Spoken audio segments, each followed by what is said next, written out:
Doctor صاحب یہ فرمائیے گا کہ یہ جو ہم ذاتی مفاد کی بات کر رہے ہیں تو ذاتی مفاد ہمارا ہی قومی مسئلہ ہے یا کوئی عالمی مسئلہ بن گیا ہوا ہے اور ہم اس گریڈیشن میں ہم کہاں کھڑے ہیں؟ دیکھیں ذاتی مفاد تو ہر جگہ ہوتا ہے، ایسا نہیں ہے کہ کہیں نہیں ہوتا،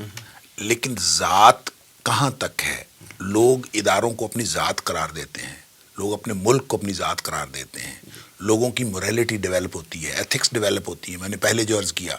لہٰذا وہ جو اونرشپ لے کے ایک آدمی جب اپنے گھر کے لیے اپنے اہل و عیال کے لیے مرنے مارنے پر تل جاتا ہے تو وہ اس لیے تل جاتا ہے کہ اس نے اس کو اون کیا ہوتا ہے کہ میرا ہے،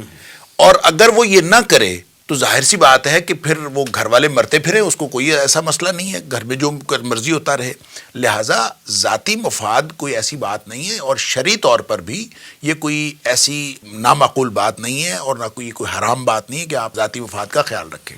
کیونکہ نبی کریم صلی اللہ علیہ وسلم نے بھی ہمیں جو اخلاقیات کا اور جو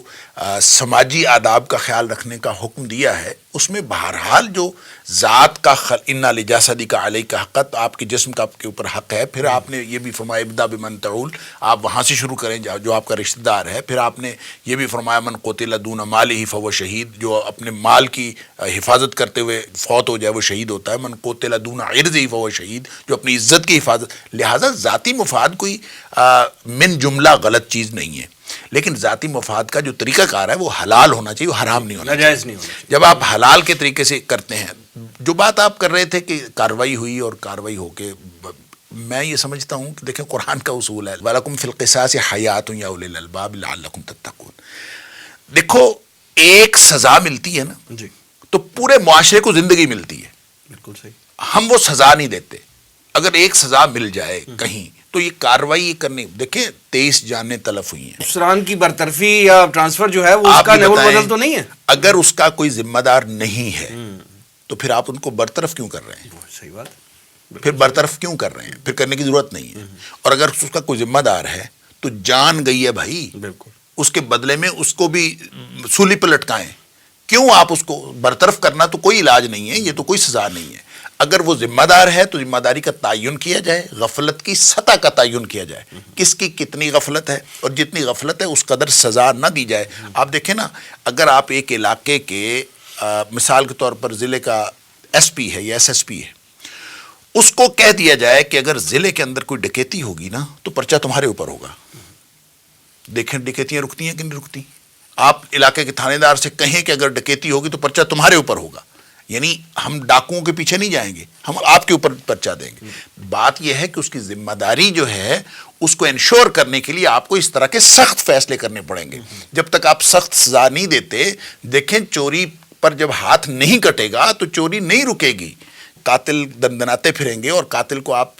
موت کی سزا نہیں دیں گے تو قتل نہیں رکیں گے۔ لہٰذا آپ یہ صرف ایک چھوٹے سے سانے کی بات کر رہے ہیں، پورے ملک کے اندر لا قانونیت کو روکنے کا ایک ہی طریقہ ہے کہ جو شریعت نے سزائیں دی ہیں وہ سزائیں امپلیمنٹ کر دی جائیں۔ وہ شریعت نے جو سزائیں دی ہیں وہ تو امپلیمنٹ کیا کرنی ہے، جو ہمارے قانون میں سزائیں موجود ہیں وہ امپلیمنٹ نہیں ہوتی، اور جو شخص پکڑا جاتا ہے وہ کل کلام بری ہو جاتا ہے، یہ عدم ثبوت کی بنیاد پر بری ہو گیا ہے، کسی بنیاد پر بری ہو گیا ہے۔ تو ہمارا جو پورا عدالتی ڈھانچہ ہے وہ مجرم کو سپورٹ کرتا ہے، اور جتنا بڑا مجرم ہے اس کو اتنا زیادہ سپورٹ کرتا ہے، چھوٹے مجرم بیچارے پھنس جاتے ہیں۔ لہٰذا میں یہ سمجھتا ہوں کہ اس پورے سسٹم کو اوور ہال کرنے کے لیے ایک ہی طریقہ ہے، اور وہ نبوی طریقہ ہے۔ نبی کریم صلی اللہ علیہ وسلم نے فرمایا تھا نا کہ پہلی قومیں اسی لیے تباہ و برباد ہوئیں، جب سفارش ہوئی تھی تو آپ نے فرمایا تھا اسی لیے برباد ہوئیں کہ جب کوئی بڑا جرم کرتا تھا تو ان کو چھوڑ دیا جاتا تھا۔ تو اب یہ جو سفارش ہوئی ہے، جس کے لیے سفارش کی جا رہی تھی، اس کا نام بھی فاطمہ تھا، تو آپ نے فرمایا میری بیٹی فاطمہ بھی جرم کرتی اور چوری کرتی تو میں اس کے ہاتھ کاٹنے کو حکم دیتا۔ اگر اس طرح کا اکراس دی بورڈ جب تک یہ فیصلہ ہم نہیں کریں گے تو یہ قوم سانحات کا شکار نہیں، میں یہ کہتا ہوں کہ ہم ڈیٹیریٹ ہو رہے ہیں، اور ہم درجہ بدرجہ روز بروز اور ہر روز ہم نیچے جا رہے ہیں، اور ہماری قومی سطح نہیں، ہماری اخلاقی سطح بھی، ہماری انسانی سطح بھی آہستہ آہستہ ہم اس سے دستبردار ہوتے چلے جا رہے ہیں۔ اگر واپس آنا ہے اور عروج حاصل کرنا ہے تو اس کا ایک ہی طریقہ ہے کہ نبی اکرم صلی اللہ علیہ وسلم والا طریقہ اختیار کر لیں۔ ذاتی مفاد کے حوالے سے میں بھی بات کرنا چاہتا ہوں کہ دیکھیے ذاتی مفاد کے کینوس کو تھوڑا سا اگر ہم ذرا وسیع کرتے ہیں نا، تو میرا سب سے بڑا ذاتی مفاد یہ ہے کہ میری آخرت میں نجات ہو جائے، آف کورس اللہ تعالیٰ راضی ہو جائے اور آخرت میں نجات ہو جائے۔ اگر اس ایلیمنٹ کو بھی اگر ذاتی مفاد ہی اصل میں تو چیز ہے نا، قوا انفسکم واہلیکم نارا، تو اب بچاؤ اپنے آپ کو اور اہل ویال کو آگ سے، یہ ذاتی مفاد ہے۔ یہ ذاتی مفاد ہے، لہٰذا یعنی یہی اگر پیش نظر ہو جائے تو ہمارے صبح شام بدل جائیں گے، ہمارا طرز عمل بدل جائے گا پوری زندگی کا۔ اس ذاتی مفاد میں ساتھ جڑا ہوا ہے ایمان بالآخرہ، بالکل۔ لہذا ذاتی مفاد کا بھی اگر ہمارا دنیاوی کینوس تھوڑا سا ہم اس کو بڑھا کے اخروی کینوس بھی لے آئیں اور ذاتی ہی پر رہیں، تو بھی میں سمجھتا ہوں کہ معاشرے میں جو ہے نا وہ بہت زیادہ اصلاح انشاءاللہ تعالیٰ ہو جائے گی۔ آپ اس کو آگے بڑھا لیں، یہ جو بات آصف صاحب فرمائے اس کو اور آگے بڑھا لیں۔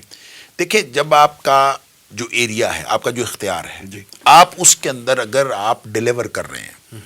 اور ڈیلیورنس کی آپ کو فکر ہے، تو وہ فکر کس لیے ہے کہ آپ نے آخرت میں جواب دینا ہے۔ اگر یہ ہے تو اس کا مطلب یہ ہے کہ اس کی فکر کرنا جو ارد گرد آپ کے ہے